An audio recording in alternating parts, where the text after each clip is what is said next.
Hi, ഞാൻ നിങ്ങളുടെ സ്വന്തം കലാമണ്ഡലം ഗിരിജ രാംദാസ്. എൻ്റെ ചാനലായ നന്ദനം ആർട്ടിസ്റ്റിക് അരീനയിലേക്ക് എല്ലാവർക്കും സ്വാഗതം. ഞാൻ ഇന്ന് പറയാൻ പോകുന്ന വിഷയം നാട്യശാസ്ത്രത്തെക്കുറിച്ചുള്ളതാണ്.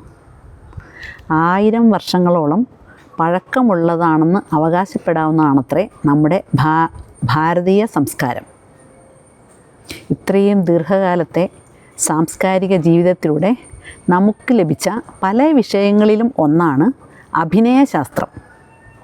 ശ്രീ ഭരതമുനി അദ്ദേഹത്തിൻ്റെ കാലത്തോളം ഉള്ള എല്ലാ അറിവുകളും ക്രോഡീകരിച്ച്, അതായത്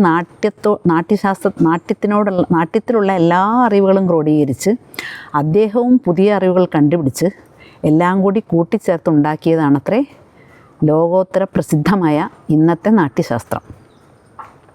നാട്യശാസ്ത്രം എന്ന ഗ്രന്ഥത്തിന് 2000 വർഷങ്ങളിൽ അധികം പഴക്കമുണ്ടെന്നാണ് പറയപ്പെടുന്നത്.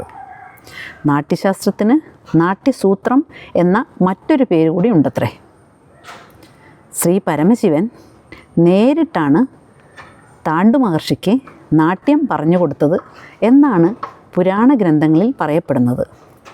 അതുകൊണ്ടായിരിക്കാം താണ്ഡവം എന്നുകൂടി നൃത്തത്തിൽ പേര് വന്നത്.